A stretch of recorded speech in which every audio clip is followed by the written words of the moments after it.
습관적으로 하던 방식을 못 버리고 있는데 과감하게 바닥 비닐 걷어내고 초생 재배 달라 들어봐라. 오늘은 포도 시설 하우스에 초생 재배를 하는 전업농 농가에 왔습니다. 우리 전업농가에서 적극적으로 이 초생 재배를 권장하는데요. 우리 여러분들께서도 한번 이 초생 재배를 한번 도전을 해 보시기를 진정으로 부탁을 드리겠습니다. 정말 좋은 점이 많은 것 같습니다. 한번 가보겠습니다. 일반 농가에서는 포도하우스 재배를 하면서 이렇게 검은 비닐을 멀칭을 다 하고 있습니다. 멀칭을 하는 이유는 뭐냐 이렇게 여쭤보니까 딱 한 가지, 제초 때문에 그렇습니다. 풀 때문에 도저히 감당이 안 되기 때문에 이렇게 비닐을 깔아서 이렇게 재배를 하고 있습니다. 근데 이제 비닐을 깔아서 이렇게 재배를 하는 농가에서는 겨울이 되면은 또 이 비닐을 벗겨서 공기를 통하게 또 해 주어야 하고요. 그래서 또 다시 이렇게 재배 시기에는 또 이렇게 멀칭을 하고요. 이렇게 계속해서 작업을 해야 되기 때문에 여간은 번거로운 게 아닙니다. 다른 포도밭에는 이 비닐을 다 깔았던데요. 여기는 이렇게 풀을 키우고 비닐을 깔지 않았네요. 30년 40년 동안 농사 지면서 비닐 가지고 풀을 못나게 덮어 가지고 재배를 했었는데 그건가 뭔가 안 맞아 가지고 5년 4년 전부터 비닐을 제거해 가지고 초생 재배 시작을 했어요. 근데 내가 생각하지 40년 농사 지면서 제일로 잘한 게 바닥 비닐 걷어낸 거. 내가 보기엔 최고 잘한 거예요. 그런데 바닥 비닐을 걷어내고 초생 재배를 시작하고 나서 좋은 점이 있어요. 첫째, 바닥에 두더지가 없어졌고 지가 없어졌어. 뱀 같은 거는 없고. 또 두 번째, 초생 재배 하다 보니까 응의 종류가 나무에 안 달라들고 풀에 놀더라. 그 좋은 점이 있고, 또 초생 재배를 하다 보면 습도가 어느 정도 유지를 해줘요. 습을, 온도라든지 이런 거 모든 게 다 저절로 나무 땅에 좋은 게 저절로 작동되는 것 같아요. 그리고 또 좋은 점은 이 나무가 이래 크고 나면은 이마치 순이 여기까지 와서 여기까지 온다고. 순이 오고 나면은 이 끝에 적심을 해요. 적심하고 나면은 다음에 이 끝에 또 순이 나가거든. 근데 비닐 덮었을 때는 이게 다시 나가는 걸 일꾼을 구해가지고 잘랐다고. 두 분, 세 분을. 근데 이게 초생 재배하고 나서는 이 순이 와서 한 번 끊고 나니까 이걸 노베기가 끊을 순이 안 나가더라. 나무가 안정이 되더라. 그래 좋은 점이 있어요. 그리고 바닥에 엎드릴 일이 없어. 칼 하나 떨어지면 주술까? 엎드릴 일이 없다. 그래 좋은 점이 초생 재배예요. 그래 이게 또 나중에 보면은 풀이 좀 큰다고 해서 나무한테 해가 가는 게 아닌데 좀 풀나면 그걸 어찌 찌기려고 달라들어 약을 치고 하는데 이건 낫들도 이게 가야 이게 풀이 이게 커요. 이만큼 크면 상관 저절로 넘어가. 히터 넘어가 다음 풀밭에 또 빼요. 근데 이래 크면은 이게 있으면 이게 서가 있는 풀이 아니에요. 서가 있는 게 아니고 크면 지목에 물 주면 스프링클러에 의해서 이래 쓰러져. 쓰러진 다음 기계할 때 뺀다 이거지. 요마치면 안 빼요. 놔둬요. 못 빼니까. 물 주는 이게 지금 현재 스프링클러가 물이 돌아가는데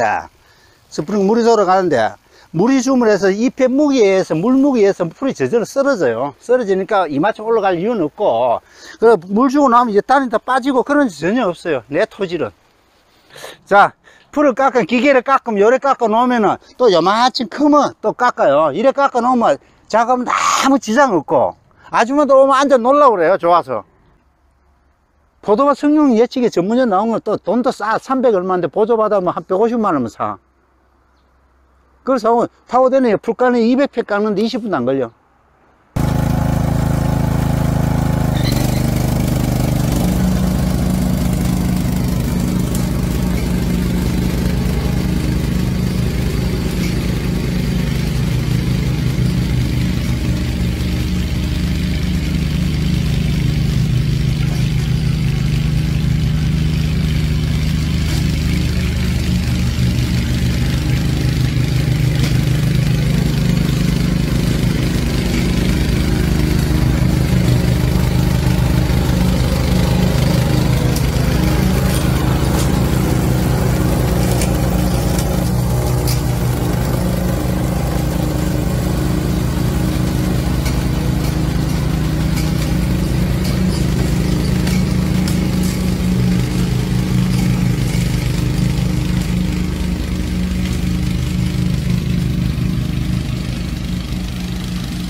습관적으로 하던 방식을 못 버리고 있는데 과감하게 바닥 비닐 걷어내고 초생재배 달라 들어봐라. 그러면 나무 젓고 나 편하고 집에 사모님 철저 좋아할 거예요. 비닐 호식에 찢고 핀 꽂고 그 칼 필요가 앉았다 이런다 무릎 아플 이유가 없다. 이거 보면 지금 뭐 두더지 옛날에는 비닐 밑에 온데 두더지 길인데 지금 저 비닐 꽂고 나면 두더지가 없어요.